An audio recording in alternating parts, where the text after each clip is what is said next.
presence, feast with thanksgiving and celebrate His love. Come to the table, enter His presence, feast with thanksgiving and celebrate His love. This is the house of the Lord, the gates are open wide, sinners and saints, strong and faint, all welcome to come inside. Come to the table, enter His presence, feast with thanksgiving and celebrate His love. Come to the table, enter His presence, feast with thanksgiving and celebrate His love. Sa ngalan ng Ama, ng Anak, at ng Espiritu Santo. Amen. Sumainyo ang Panginoon. At sumainyo rin. Mga kapatid, tayo ay magpasalamat at magpuri sa Diyos. Dahil Siyang ating buhay, Siyang ating lakas. Pinapatatag niya tayo sa gitna ng mga bagyo ng ating buhay. Tayo po ay nasa 17 linggo ng pangkaraniwan na panahon. Tayong lahat ay nagdarasal at nananalangin. Pero ang tanong, anong ginagawa mo pag hindi sinasagot ng Diyos ang iyong dasal, ang iyong panalangin? Marami sa atin humihinto sa pagdarasal. Merong iba nagtatanim ng sakit ng loob sa Diyos. Pero mga kapatid, kapag hindi sinasagot ng Diyos ang iyong dasal, magdasal ka pa rin. Kasi kung hindi mo mababago ang isip ng Diyos sa iyong dasal, sa pamamagitan ng iyong pananalangin, babaguhin ka nito. At walang ibang pinakamagandang grasya pwede natin tanggapin kung hindi ang pagbabago ng isip at puso natin kamukha ang Diyos. Kaya, pag hindi sinasagot ng Diyos yung panalangin, hingin mo ang grasya ng tiyaga, ng paghihintay. Naway sa iyong pananalangin, lumalim pa ang iyong pananampalataya sa Diyos dahil may magandang dahilan ang Diyos. Bakit hindi niya agad sinasagot ang iyong dasal? Humugot ka ng lakas sa pamamagitan ng iyong pananalangin sa Kanya, sa pamamagitan ng iyong pananalangin, naway maging mas malapit ka pa sa Kanya, dahil ang Diyos lang ang magbibigay sa iyo ng panibagong pag-asa.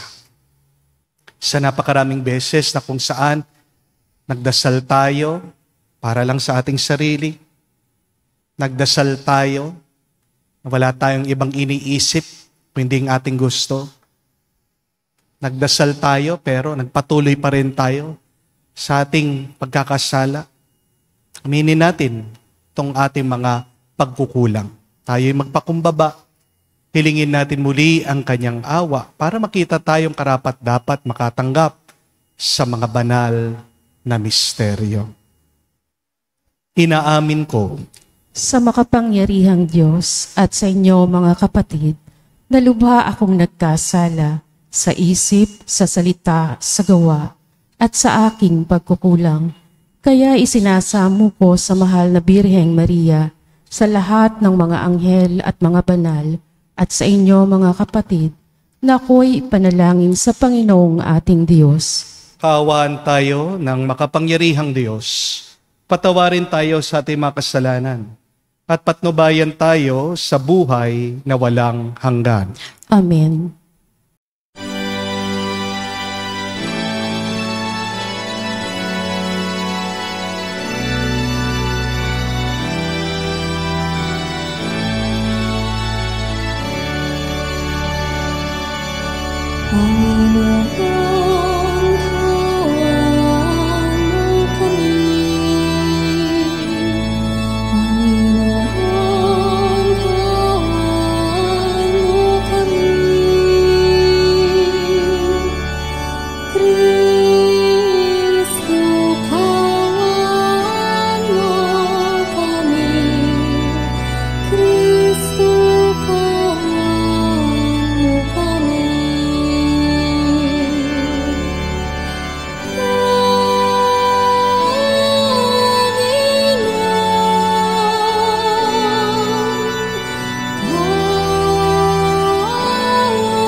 Gloria in excelsis Deo.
Manalangin tayo. Ama naming makapangyarihan, nililingap mo ang mga walang inaasahan kung hindi ikaw. Hindi may darangal at hindi magiging banal ang sino man sa iyo'y napapawalay. Dagdagan mo ang iyong kagandang loob sa amin upang sa iyong pamumuno at pangangasiwang magiliw, mapakinabangan namin ang mga biyaya mo sa lupa bilang pagkakamit namin sa makalangit mong pagpapala. Sa pamagitan ni Jesucristo, kasama ng Espiritu Santo, magpa sa walang hanggan. Amen.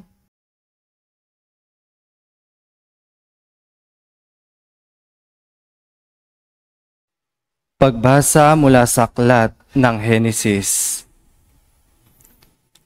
Noong mga araw na iyon, sinabi ng Panginoon, katakot-takot na ang sumbong sa akin laban sa Sodoma at Gomora.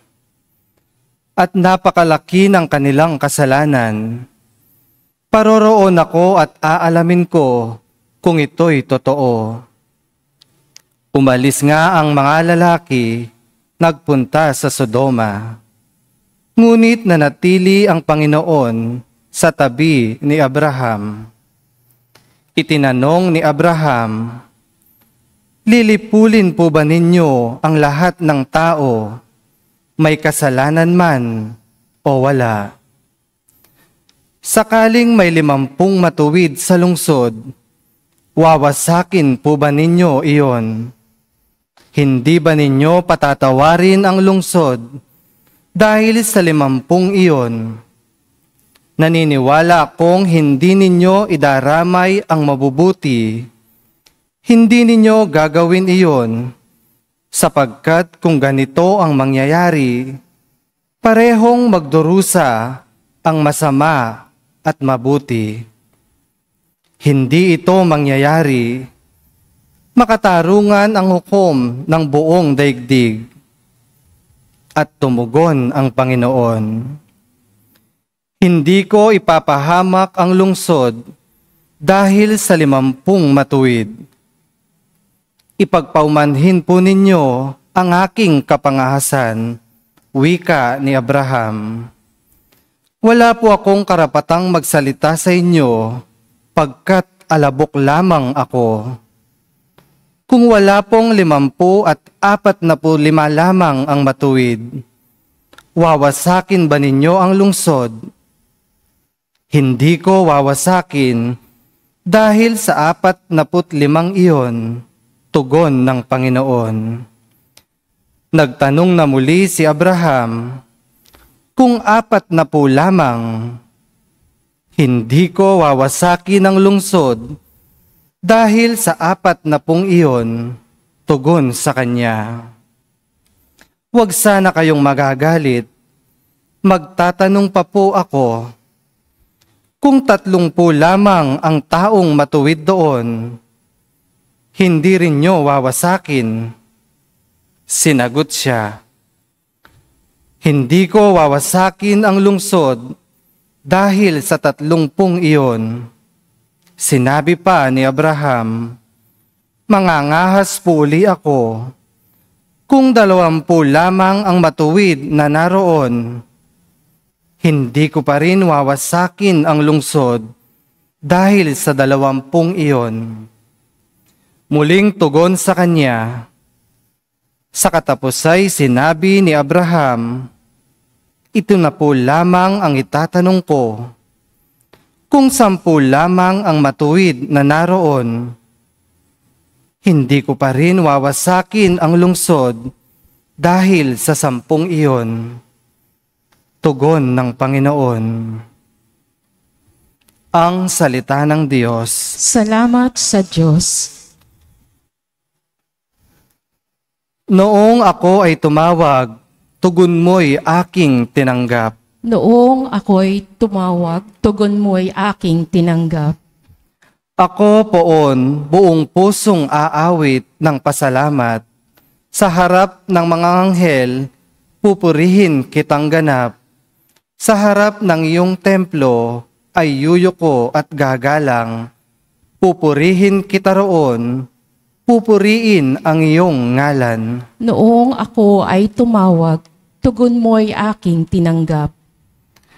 Dahilan sa pag-ibig mo at sa iyong katapatan, ika'y tunay na dakila, pati iyong kautusan. Noong ako ay tumawag, tinanggap ko ang tugon mo. Sa lakas mong itinulong, ay lumakas agad ako. Noong ako ay tumawag, tugon mo'y aking tinanggap. Kung ang Diyos mang Panginoon ay dakila at mataas, hindi niya nililimot ang aba at mahihirap. Kumublimay kita niyang yaong hambog at pasikat. Kahit ako'y nababatbat ng maraming suliranin, ako'y walang agam-agam panatag sa iyong piling. Noong ako ay tumawag, tugon mo'y aking tinanggap. Nahahandang harapin mo, mapusok kong kaaway. Ligtas ako sa piling mo, sa lakas ng iyong taglay. Yaong mga pangako mo ay handa mong tubding lahat. Ang dahilan nito poon, pag-ibig mo'y di kukupas, at ang mga sinimulang gawain mo'y magaganap. Noong ako ay tumawag, tugon mo'y aking tinanggap.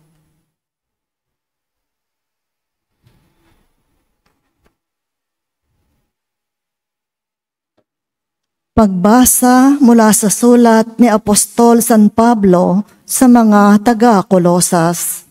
Mga kapatid, noong kayo'y binyagan, nalibing kayong kasama ni Kristo at muling nabuhay na kasama niya dahil sa inyong pananalig sa kapangyarihan ng Diyos na muling bumuhay sa Kanya.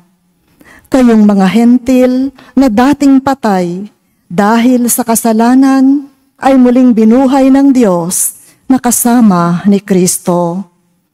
Pinatawad niya tayo sa ating mga kasalanan at pinawalang bisa ang lahat ng kasulatan laban sa atin, pati mga pananagutang kaugnay nito. Pinawi niya ang lahat ng ito nang ipako siya sa krus. Ang salita ng Diyos. Salamat sa Diyos.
Espiritu ng Diyos Anak ay siyang ating tinanggap, ng Diyos Ama ay matawag. Alleluia, Alleluia. Sumainyo ang Panginoon. At sumayo rin. Ang mabuting balita ng Panginoon ay ayon kay San Lucas. Papuri sa iyo, Panginoon. Minsan nananalangin si Jesus. Pagkatapos niya, sinabi ng isa sa kanya malagad, Panginoon, turuan po ninyo kaming manalangin, katulad ng ginawa ni Juan sa kanyang mga alagad. Sinabi ni Jesus, kung kayo'y mananalangin, ganito ang sabihin ninyo, Ama, sambahin nawa ang ngalan mo. Magsimula na sana ang iyong paghahari. Bigyan mo kami ng aming makakain sa araw-araw at patawarin mo kami sa aming mga kasalanan. Sapagkat pinapatawad namin ang bawat nagkakasala sa amin. At huwag mo kaming iharap sa mahigpit na pagsubok. Sinabi pa rin niya sa kanila, ipalagay natin ng isa sa inyong kaibigan ay nagpunta sa inyo isang hating gabi. At nagsabi, kaibigan, bigyan mo muna ako ng 3 tinapay. Dumating kasi ang isa kong kaibigang naglalakbay at wala akong maihain sa kanya. At ganito naman ang sagot ng kanyang kaibigan sa loob ng bahay. Huwag mo na nga akong gambalain. Nakatarang ka ng mga pinto at nakahiga na kami ng aking mga anak. Hindi na ako makakabangon pa upang bigyan kita ng iyong kailangan. Sinasabi ko sa inyo, hindi man siya bumangon dahil sa kanilang pagkakaibigan, babangon siya upang ibigay ang hinihingi ng kaibigan dahil sa pagpupumilit nito. Kaya't sinasabi ko sa inyo, humingi kayo at kayo'y bibigyan. Humanap kayo at kayo'y makakasumpong. Kumatok kayo at ang pinto'y bubuksan para sa inyo. Sapagkat tumatanggap ang bawat humihingi, nakakasumpong ang bawat humahanap, at binubuksan ang pinto sa bawat kumakatok. Kayong mga ama, bibigyan ba ninyo ng ahas ang inyong anak kung humihingi ito ng isda? Bibigyan ba ninyo siya ng alakdan kung siya'y humihingi ng itlog. Kung kayong masasama ay marunong magbigay ng mabubuting bagay sa inyong mga anak, gaano pa kaya ang inyong amang nasa langit? Ibibigay niya ang Espiritu Santo sa humihingi sa Kanya. Mga kapatid, ang mabuting balita ng ating Panginoon. Pinupuri ka namin, Panginoong Hesukristo.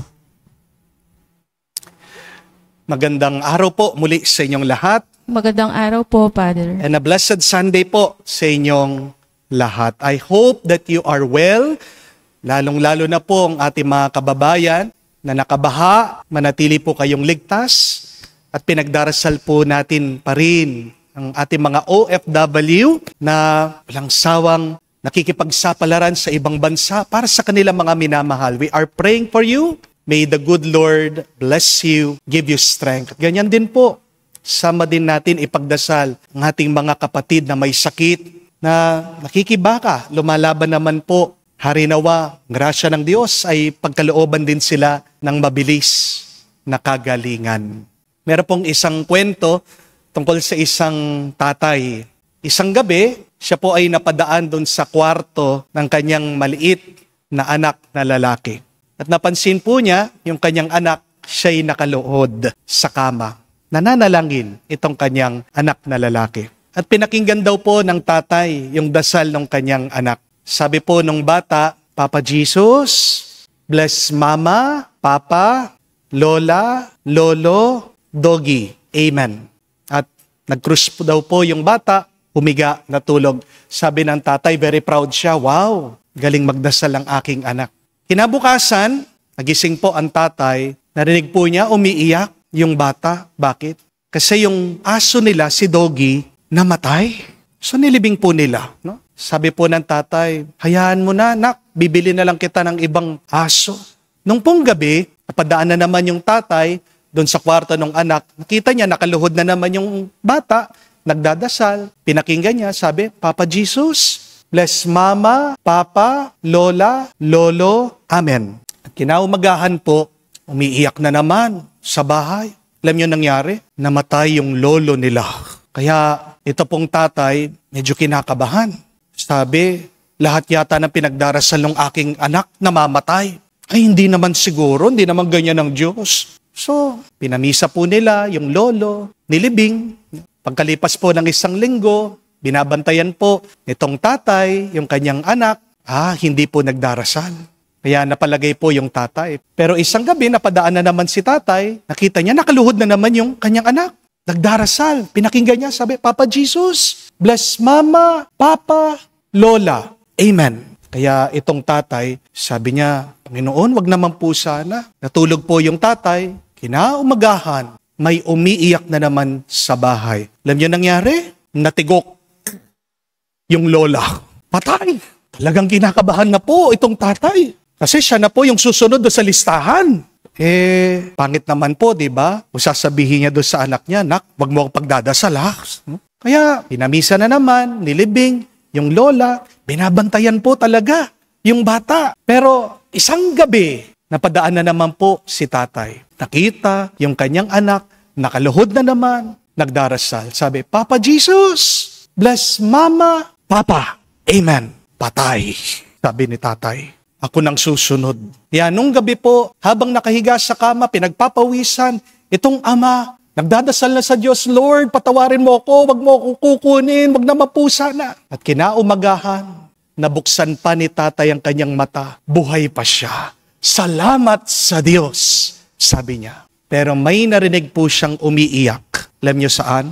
Yung kapitbahay nila, umiiyak. Tumayo si tatay. Nakita niyang kanyang misis, umiiyak din, sabi.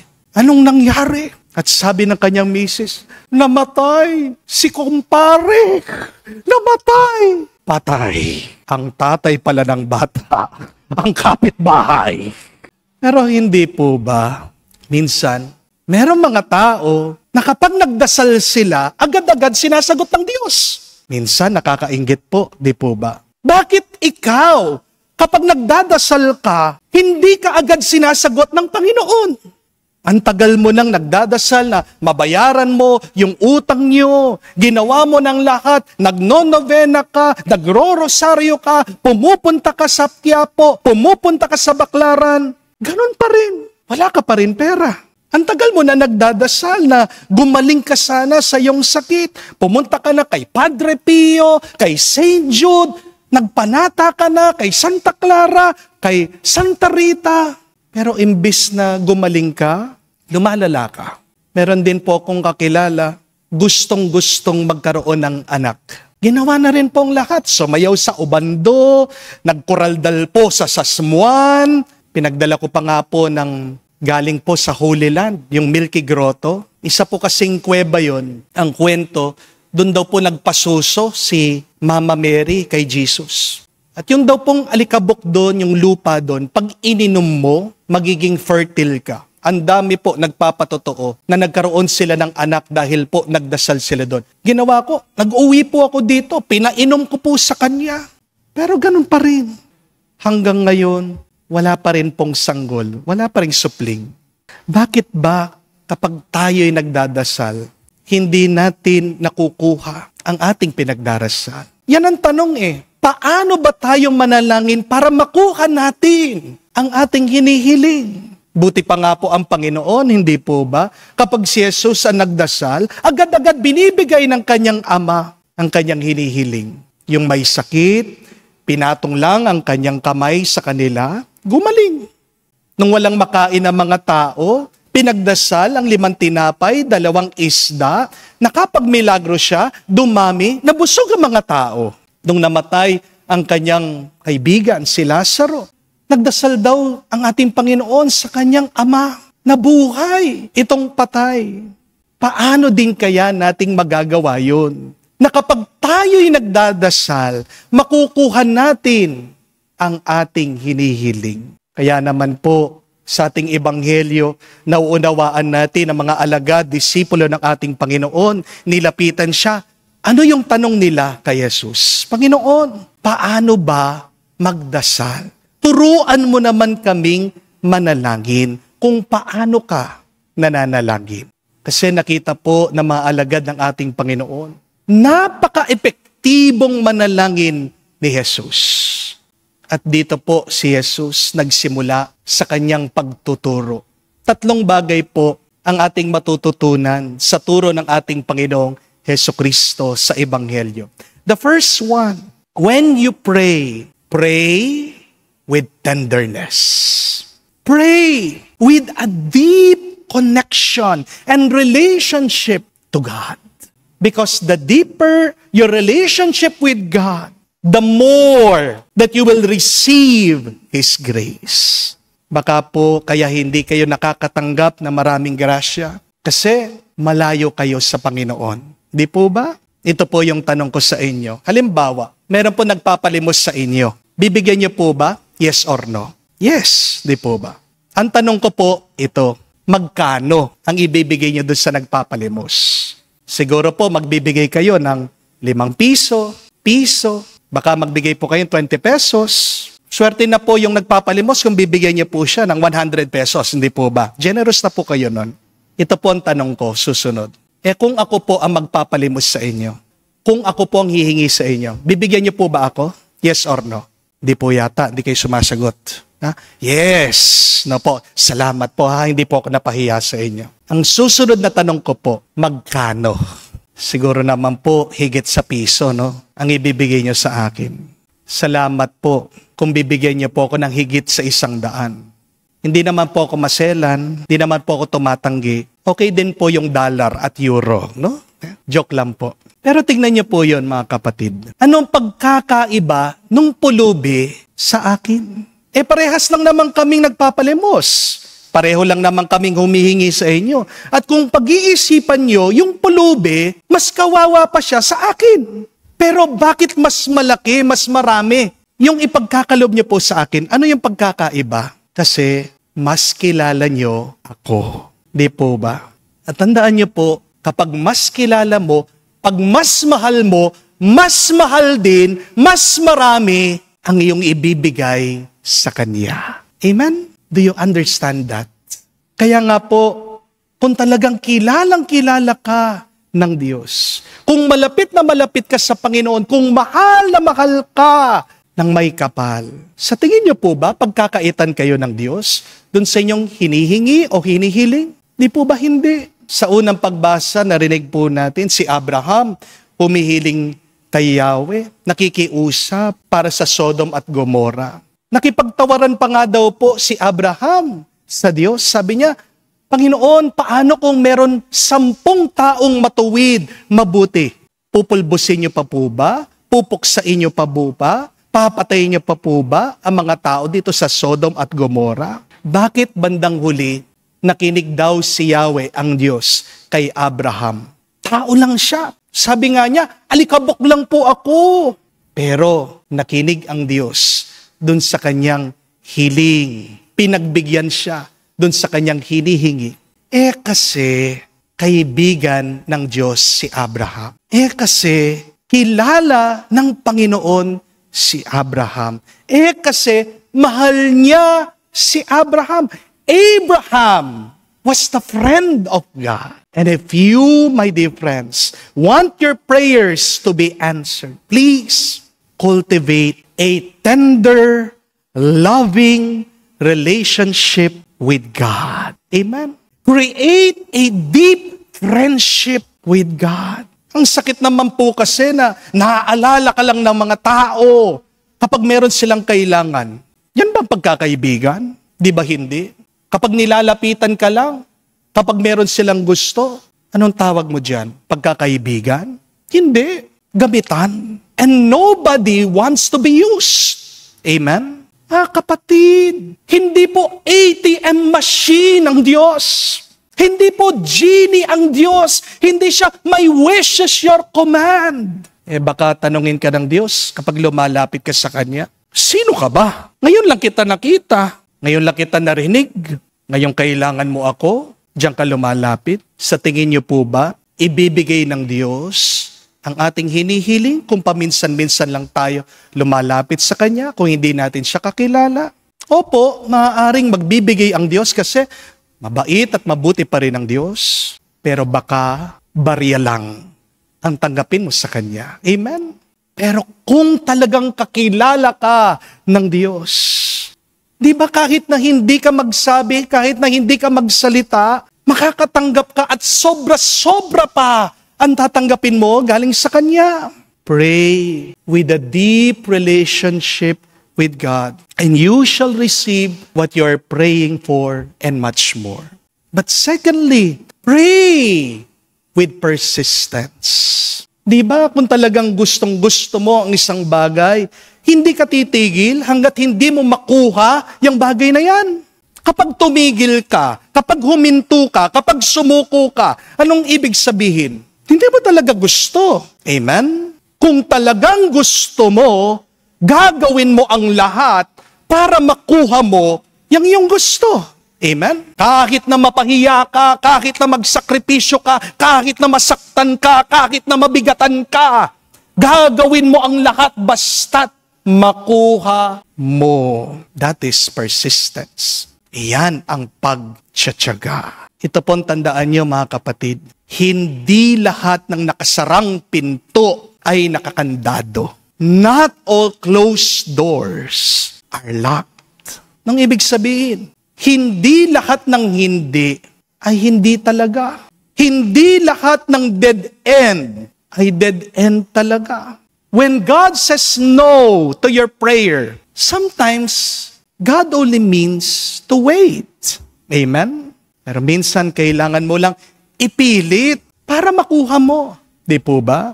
You just need a little push in order to receive God's grace. Mukha lang sarado, kapatid.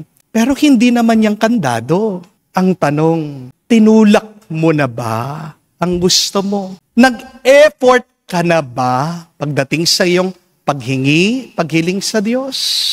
Hindi dahil ikaw ay may sakit ngayon, na ikaw ay mamamatay na. Di po ba? Kahit na hirap ka na, continue! Magpagamot ka! Hindi dahil di na kayo nag-uusap ng iyong asawa, wala nang pag-asa. Hindi dahil patong-patong ng utang mo mamamatay kang pobre. Kapatid, push mo lang yan. Magpatuloy ka lang. And what does push mean? Lest you have forgotten. Spell push. P-U-S-H. Push. Pray until something happens. Ano po ulit yun? Push. Pray until something happens. Yan po ang sinasabi ng ating Panginoon sa ating ebanghelyo. Sabi niya, kung hindi daw tatayo yung kaibigan dahil sa pagkakaibigan nila nung humihingi, tatayo daw siya, ipagkakaloob yung kanyang hinihiling dahil sa kanyang pagpipilit. The friend will help the other friend because of his persistence in asking. So ask yourself that question.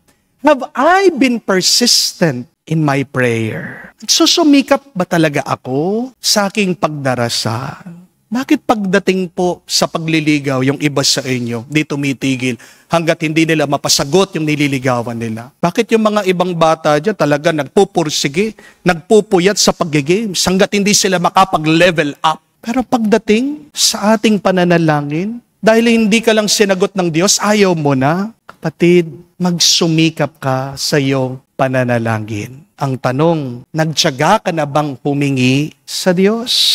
Kung ginawa mo yan, kung ikaw ay nagpupursige, huwag ka mag-alala dahil makukuha mo rin ang iyong hinihiling sa iyong panalangin. Pray with persistence. Push it to the Lord. Third and last, pray only for good things. Pray for things that you need. And pray that you would understand the plan of God in your life. Kung magdadasal ka para sa mga bagay na makakabuti sa iyo, kapatid. Kung magdadasal ka para sa mga bagay na kailangan mo, di ka kailangan mag-alala. Ipagkakalob yan ng Diyos bago mo pa man hilingin sa Kanya. Yan din ang sinasabi ng ating Panginoon sa Ebanghelyo. Sabi niya, kung nga ang mga masasamang tao, kaya nilang magkaloob ng mga mabubuting bagay sa kanilang mga anak, ang Diyos ang mapakaya. Hindi niya ba ipagkakaloob sa inyo ang pinaka mabuting bagay? Kahit na hindi ka humiling, kapatid, ibibigay sa iyo ng Diyos ang kailangan mo, ang tunay na makakabuti sa iyo. Minsan po, merong isang teenager lumapit sa kanyang nanay. Sabi, Mami, bili mo naman ako ng bra. Bra? Sabi po ng nanay, anuin mo ang bra? Pagkabata-bata mo. Sabi po ng teenager, kasi po, Mami, lahat po ng aking mga kaklase, nakabra na. Ako na lang yung hindi nakabra. Galit na galit po yung nanay. Sabi, Orlando, puminto ka dyan. Bakit hindi po binibili ng bra ng nanay? Kasi hindi naman babae. Di po ba? Kasi hindi naman niya kailangan. We may be asking God what we do not really need. That is the reason why we do not receive what we have asked for. Baka kaya hindi binibigay ng Diyos sa iyo dahil hindi mo pa kailangan. Dahil hindi pa ito makakabuti sa iyo. So that you may have peace and joy now in your life. I want you to remember this, my dear friends. Everything that you need now in your life, God has already given it to you. Lahat ng kailangan mo, lahat na makakabuti sa iyo, pinagkaloob na ng Diyos sa iyo. At kahit na kung nasaan ka ngayon, kahit na yung karanasan mo, kapatid, maniwala ka, kailangan mo yan. Para sa'yo yan. Kahit na sa tingin mo, problema yan. Kahit na sa tingin mo, napakahirap, napakabigat, kailangan mo yan. Huwag mong iiwasan yan. Kung nahihirapan ka, ang hilingin mo sa Diyos ay bigyan ka ng lakas na iyong mabuhat, na iyong malampasan. Amen? Kung anong nangyayari sa'yo, sagot ng Diyos sa'yo yan. Para maging mas mabuti ka, para maging mas banal ka. Meron po tayong isang follower, bumisita din sa akin. Minsan, nag-open up siya sa akin. Kwento niya yung kanyang asawa ay napauwi galing po sa abroad. Dasal na po ng dasal itong misis kasi gusto po niya yung kanyang mister makapagbalik sa abroad para makapagtrabaho dahil wala po silang income, siya lang po ang kanilang inaasahan. Dasal na po ng dasal itong misis. Sabi, Lord, paalisin mo na yung asawa ko. Lord, tulungan mo naman kami. Hirap na kami sa buhay. Sumasakit na nga daw po yung loob niya sa Diyos eh. Kasi, bakit ilang buwan na daw po, wala nangyayari sa kanila. At isang araw, alam niyo po kung ano nangyari? Yung misis, nagkasakit. Siya po ay nirush sa hospital. Alam niyo po kung sino nagdala sa kanya doon? Yung mister niya. Sino po yung nag-alaga, nag-asikaso, lahat ng kailangan niya sa hospital? Yung mister niya. At dito po na-realize, naisip ng misis, kung palang agad umalis yung mister niya, baka namatay na siya. Dahil hindi naman po kaya nung kanilang mga anak na dalhin sa hospital, itong nanay, nabantayan siya. May dahilan pala ang Diyos. Bakit hindi niya agad pinaalis itong mister? Kasi hindi po ito makakabuti para dun sa misis at para sa kanilang pamilya. So instead of asking the Lord for good things, pray that you might understand the plan of God in your life. Mas magandang dasal po ito. Sabihin niyo, Panginoon, bigyan mo ako ng pag-unawa. Bakit ba nangyayari ang mga bagay na ito sa aking buhay? Lord, grant me the wisdom to see that everything that is happening to me is for my good and for your greater glory. Tulungan mo ko, Panginoon, maunawaan ko ang mabuti at magandang plano mo sa aking buhay. Kaya mga kapatid, tandaan niyo po ang tatlong bagay na ito. Kung kayo ay nagdarasal, kung kayo ay humihiling sa Diyos. Pray with a deep relationship with God. Pray with persistence. And pray for good things and to understand the plan of God in your life. Kung ganito ka magdasal at manalangin, hindi mo lang makukuha ang iyong hinihiling, kundi makakatanggap ka pa ng sobra-sobrang grasya at pagpapala. Ngayon at magpakailanman. Amen. Amen. Tumayo po tayo, ipahayag natin ang ating pananampalataya at isabihin, sumasampalataya ako Sa Diyos amang makapangyarihan sa lahat, na may gawa ng langit at lupa. Sumasampalataya naman ako kay Jesucristo, iisang anak ng Diyos, Panginoon nating lahat, nagkatawang tao siya lalang ng Espiritu Santo. Ipinanganak ni Santa Mariang Birhen, pinagpakasakit ni Poncio Pilato, ipinako sa krus, namatay, inilibing. Nanaog sa kinaroroonan ng mga yumao, nang may ikatlong araw na buhay na mangmuli, umakyat sa langit, naluklok sa kanan ng Diyos amang makapangyarihan sa lahat. Doon magmumulat paririritot, maghuhukom sa mga nambubuhay at nangamatay na tao. Sumasampalataya naman ako sa Diyos Espiritu Santo, sa banal na simbahang Katolika, sa kasamahan ng mga banal, sa kapatawaran ng mga kasalanan, sa pagkabuhay na muli na nangamatay na tao, at sa buhay na walang hanggan. Amen. Bunsod ng pananalig sa walang sawang pag-ibig ng Diyos, idulog natin sa Kanya ang ating mga kahilingan para sa mga pangangailangan nating lahat. Ating sabihin, Panginoon, dinggin mo kami.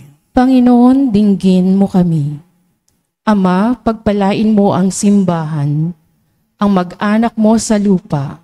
Gawin mo itong tahanan ng lahat ng tao at kanilang gabay tungo sa pagkakaisa at bukas palad na pakikipagtulungan. Manalangin tayo. Panginoon, dinggin mo kami. Ama, pagpalain ang aming Santo Papa Leo ika-14, mga obispo at lahat ng pinunong relihiyoso sa buong mundo. Gawin mo silang mga kasangkapan ng iyong makaamang pagmamahal para sa lahat.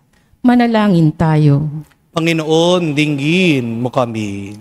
Ama, pagpalain mo ang mga mag-anak namin at gawin mo silang mga kanlungan ng tapat na pagmamahalan, pagkakaisa at kapayapaan. Iligtas sila sa lahat ng anyo ng pagkakawatak-watak, paninibugho at pagtataksil. Manalangin tayo. Panginoon, dinggin mo kami. Sa katahimikan po ng ating puso, sabihin natin, banggitin natin sa Diyos ang ating mga personal na pangangailangan. Panginoong Diyos, Ama ni Jesucristo, Ama rin namin, huwag pansinin ang aming pagiging di karapat-dapat, kundi ang katapatan ng aming pagmamahal. Pagkaloob sa amin ang kailangan naming mga biyaya, ang kakayahan naming magdasal at nagsusumamo sa iyo. Sa pamagitan ni Jesucristo, aming Panginoon. Amen.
Manalangin kayo mga kapatid, para ng ating mga paghahain ay kalugdan ng Diyos amang makapangyarihan. Tanggapin nawa ng Panginoon itong paghahain sa iyong mga kamay, sa kapurihan niya at karangalan sa ating kapakinabangan at sa buong sambayanan niyang banal.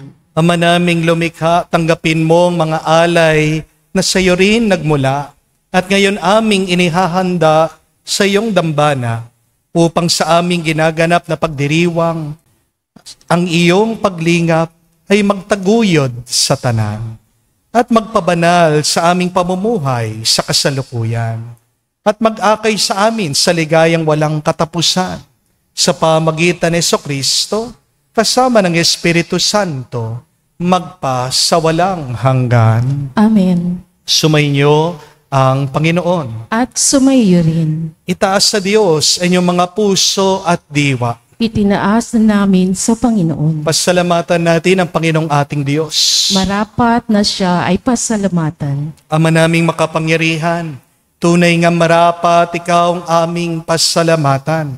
Sa iyong kagandang loob, kami iyong binukod upang iyong maitapok sa kadakilaan mong lubos.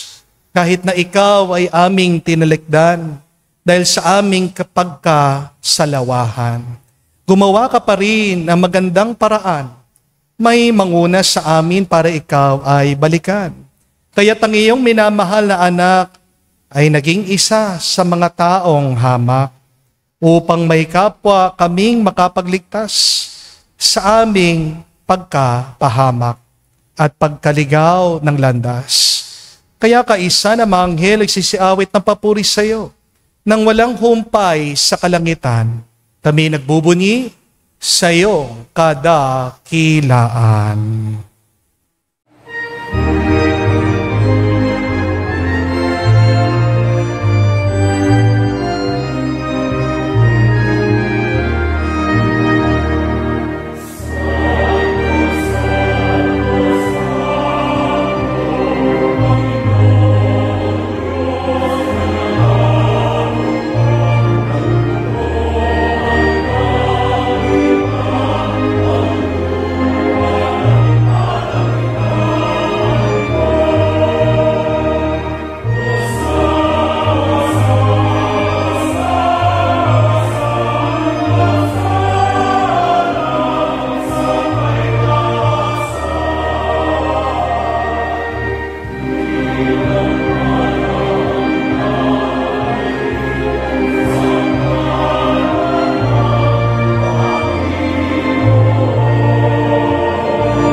Ama naming banal, ikaw ang bukal ng tanang kabanalan.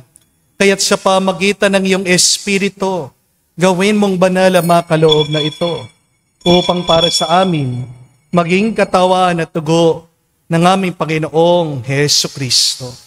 Bago niya pinagtiis ang kusang loob na maging handog, hinawakan niya ang tinapay, pinasalamatan kanya, pinaghati-hati niya iyon, inabot sa kanya malagad at sinabi, tanggapin ninyong lahat ito at kanin, nitong aking katawan, na ihahandog para sa inyo.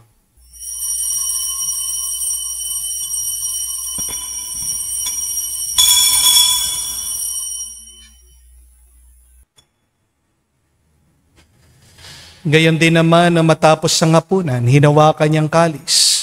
Muli kanyang pinasalamatan. Inabot niyang kalis sa kanya malagad at sinabi, tanggapin ninyong lahat ito at inumin. Itong kalis ng aking dugo.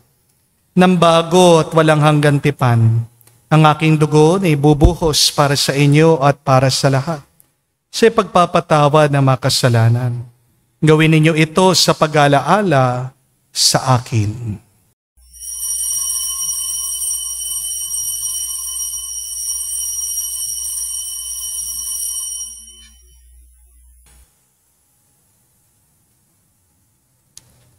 Ang misteryo ng pananampalataya.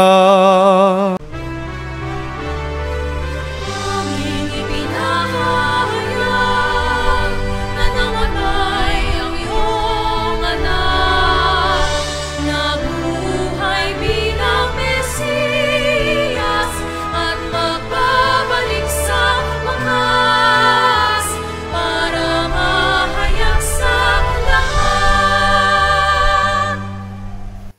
Ama, ginagawa namin ngayon ang pag-alaala sa pagkamatay at muling pagkabuhay ng iyong anak. Kaya tinialay namin sa iyong tinapay nagbibigay buhay at ang kalis na nagkakalob ng kaligtasan. Kami nagpapasalamat dahil kami yung minarapat na tumayo sa harap mo para maglingkod sa iyo. Sinasamo namin kami magsalo-salo sa katawan at tugo ni Kristo ay mabuklod sa pagkakaisa sa pamagitan ng Espiritu Santo. Amalingapin mong iyong simbahan, laganap sa buong daigdig. Puspusin mo kami sa pag-ibig. Kaisa ni Leon ang aming Santo Papa, si Florentino aming Arsobispo at ng Tanang Kaparian. Alalahanin mo rin ang aming mga kapatid na nahimlay may pag-asang sila'y muling mabubuhay. Gayon din naman lahat ng mga pumanaw, kawan mo't sila't patuloyin sa iyong kaliwanagan. Kawan mo't pagindapating kaming lahat, makasalo sa iyong buhay na walang wakas. Kaisa na mahal na Birhen Maria, Ina ng Diyos. Kaisa ni San Jose, ang kanyang maluwalhating esposo. Kaisa ng mga apostol, lahat ng mga banal, na namuhay dito sa daigdig na kalugod-lugod sa iyo. May pagdiwang nawa namin ang pagpupuri sa kararangal mo sa pamagitan ng iyong anak, aming Panginoong Hesu Kristo. Sa pamamagitan ni Kristo, kasama niya at sa Kanya, ang lahat ng parangal at papuri ay sa iyo, Diyos Ama, makapangyarihan, kasama ng Espiritu Santo, magpasawalang hanggan. Amen, amen, amen. Sa nakakagaling na utos sa turo ni Jesus sa Panginoon natin na Diyos, ipahayag natin ng lakas loob.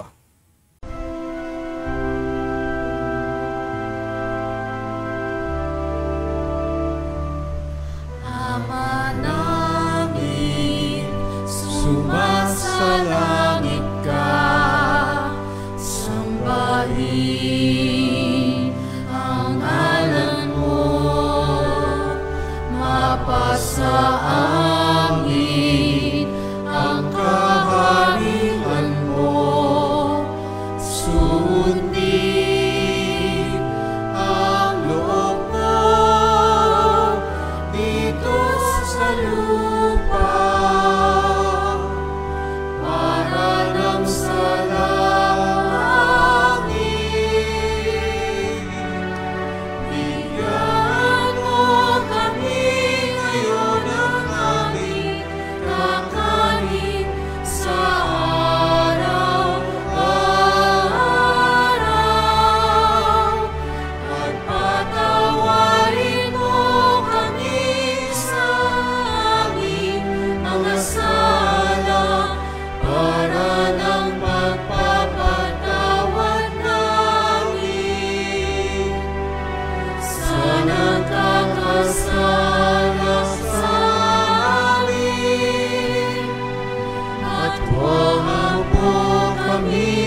Hinihiling namin kami adya sa lahat ng masama, pagkalooban ng kapayapaan araw-araw, iligtas sa kasalanan, ilayo sa lahat ng kapahamakan, samantalang aming pinanabikan ang dakilang araw ng pagpapahayag ng tagapagligtas naming si Jesucristo. Sapagkat iyo ang kaharian at ang kapangyarihan at ang kapurihan magpakailanman. Amen. Panginoong Jesucristo, sinabi mo sa mga apostol, kapayapaan ang iniiwan ko sa inyo. Ang aking kapayapaan binibigay ko sa inyo. Tungayan mo ang aming pananampalataya at huwag ang aming pagkakasala. Pagkalooban mo kami ng kapayapaan at pagkakaisa ayon sa iyong kalooban.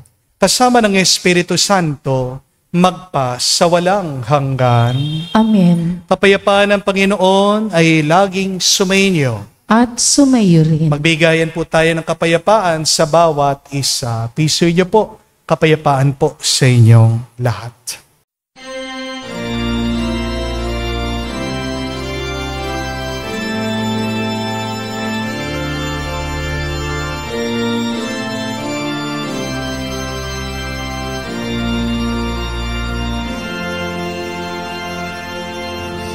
Kordero ng Diyos na nagalis ng mga kasalanan ng sanlibutan, maawa ka sa amin, maawa ka sa amin. Kordero ng Diyos na nagalis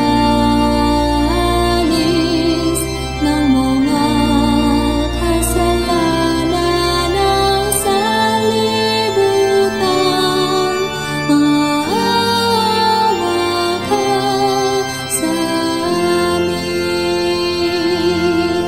Kordero ng Diyos na nagalis ng mga kasalanan ng sanlibutan, ipagkaloob mo sa amin ang kapayapaan.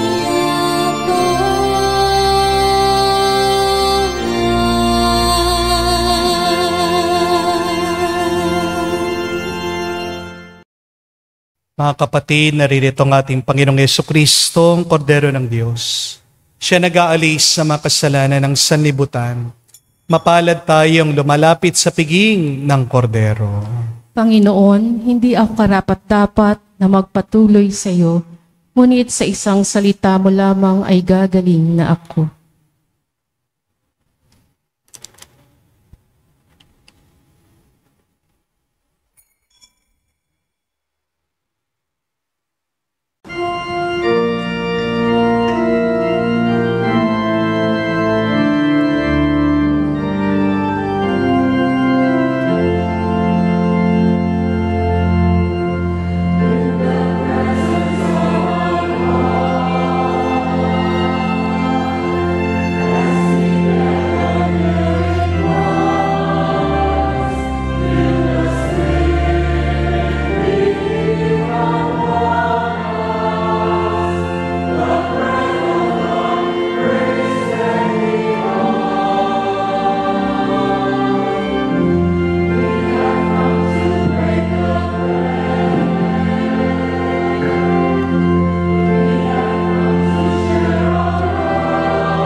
Lumuhod po tayo para sa panalangin para sa mga may sakit.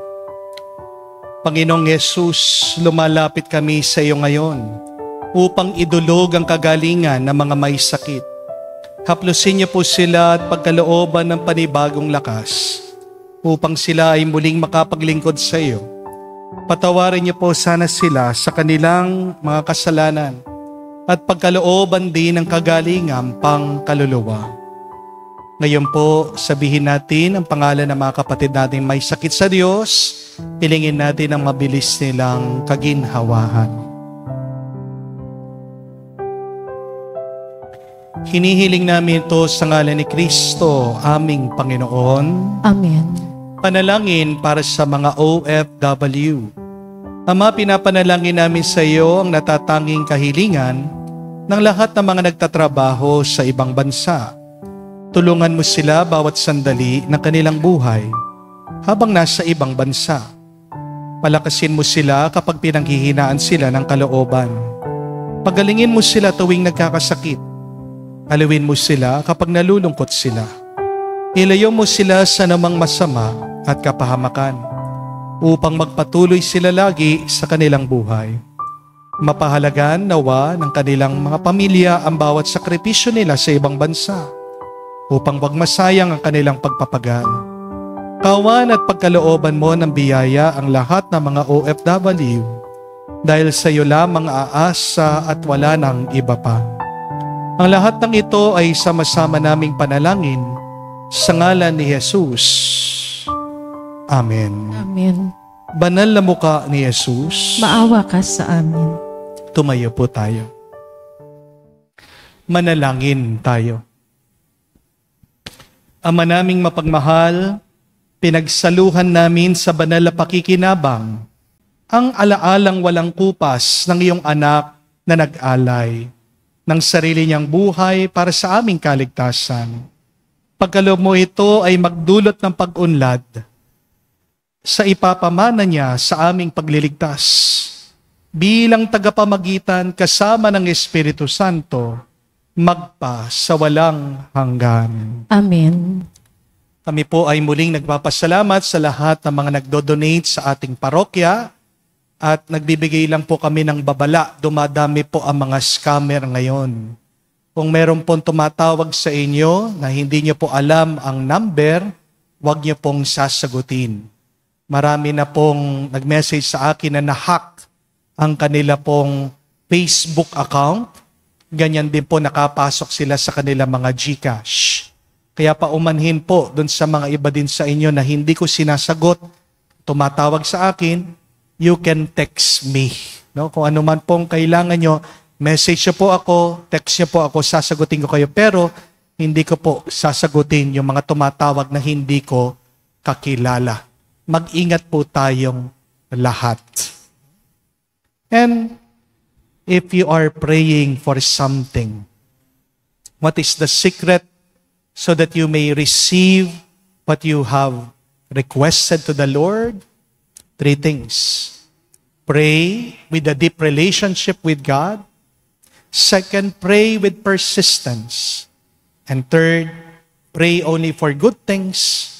Pray to understand the plan of God in your life.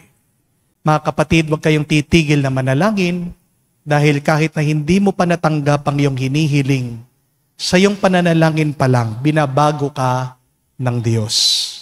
At ang pagbabago ay isa ding grasya. Harinawa, kayo ay bigyan pa ng lakas, ng tatag ng Diyos, malampasan lahat ng iyong mga pagsubok, manatili kayong papasalamat at masaya sa gitna ng mga problema niyo.